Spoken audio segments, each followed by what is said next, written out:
है ही, लेकिन साथ ही साथ चीनी या गन्ने पर भी आज ब्रेकिंग न्यूज निकलती हुई नजर आई है और सरकार गन्ने की एफआरपी बढ़ा सकती है, ऐसा सूत्रों से मिली जानकारी के मुताबिक है। ये बढ़ोतरी अब तक की सबसे ज्यादा रह सकती है और बहुत ही अनटाइमली भी रह सकती है, क्योंकि यूजुअली एफआरपी यहां पर फरवरी मार्च में तो नहीं बढ़ाया जाता।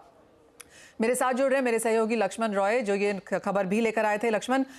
एथेनॉल पर तो चर्चा चली रही है और अब यहाँ पर गन्ने की एफआरपी बढ़ाने पर भी बातचीत हो रही है। कैसे देखते हैं आप इसे? कितनी बढ़त की एक्सपेक्टेशन है और क्या कैबिनेट इसका फैसला आज ही ले सकती है?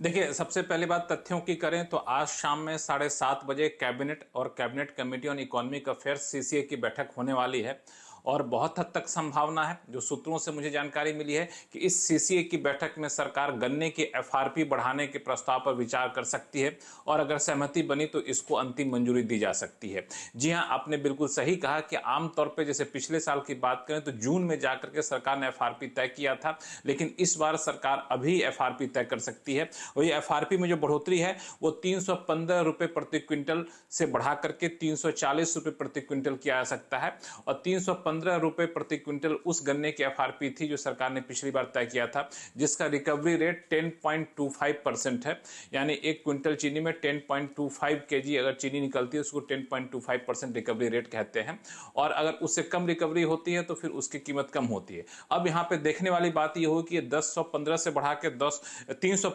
के 340 रुपये प्रति क्विंटल किया जाता है तो क्या रिकवरी रेट 10.25 ही रखा जाता है? अगर ये रखा जाता है तो चीनी मिलों के लिए थोड़ी सी मुश्किल वाली बात होगी। अगर रिकवरी रेट बढ़ा दिया जाता है तब चीनी मिलों पर बहुत ज्यादा इसका उल्टा असर नहीं पड़ेगा और इस फैसले से कह सकते हैं कि करोड़ों किसानों को काफी ज्यादा फायदा होगा और ऐसे वक्त में फैसला लिया जा रहा है जब किसान आंदोलन तेज होता हुआ दिख रहा है और इससे किसानों को एक तोहफे के तौर पर पेश किया जा सकता है ताकि किसान जो आंदोलन के उतारू हैं उनको थोड़ा सा एक राहत मिले। एब्सोल्युटली लक्ष्मण, जो चीज़ें हम यहाँ पर इंडस्ट्री से सुनते हुए नजर आ रहे हैं वो ये है कि शायद सरकार इसलिए कर रही है, इस प्रेशर में कर रही है कि जो यूपी के केन के जो गन्ने के किसान हैं वो भी इस एजिटेशन में यहाँ पर जुड़ते हुए नजर ना आए। आप ऑफ कोर्स जो सोर्सेज के थ्रू खबर है वो तो है ही और जैसे आपने कहा आज शाम तक क्लियर भी हो जाएगा, लेकिन आप क्या सुन रहे हैं अपने सर्कल से कि क्या ये ज़्यादा पॉलिटिकली ड्रिवन मूव है? देखिए, दोनों चीजें हैं, पॉलिटिकली ड्रिवन मूव भी है और एक इसके पीछे सोच भी है। पॉलिटिकली ड्रिवन में आपने बिल्कुल सही कहा कि अभी जितने भी किसान आंदोलन पर हैं वो खास तौर से पंजाब के किसान हैं, कुछ हद तक हरियाणा के किसान हैं। यूपी के किसान अभी तक इस आंदोलन में शामिल नहीं हुए हैं, तो वो अब शामिल होने के लिए ज्यादा उत्सुक ना हो, आतुर ना हो, शामिल ना हो, इसके लिए एक बड़ा फैसला होगा और गन्ने की एफआरपी बढ़ाई जाती है, क्योंकि अब तक के सबसे ज्यादा जो एफआरपी में बढ़ोतरी होगी उनमें से एक बढ़ोतरी इसे माना जाएगा। तो गन्ना किसानों के लिए, यूपी बेल्ट के जो किसान के गन्ना के बेल्ट के जो किसान हैं उनके लिए राहत की खबर होगी। दूसरी बात यह है कि सरकार को अलग अलग कॉर्नर से जो जानकारी मिले उसके मुताबिक कैरी ओवर स्टॉक जो है चीनी का अगले साल के लिए भी कम हो सकता है। तो सरकार समय से पहले गन्ने की एफआरपी बढ़ा करके गन्ना किसानों को एक आश्वस्त करना चाहती है कि आपने गन्ने की खेती अगर अभी कर दी तो आपको बेहतर कीमत मिलेगा। अगर गन्ने का उत्पादन बढ़ता है तो जाहिर तौर पर चीनी का उत्पादन बढ़ेगा और जो ये आशंका है कि कैरी ओवर स्टॉक जो है वो कम होगा तो उस आशंका को खारिज कर सकेगी सरकार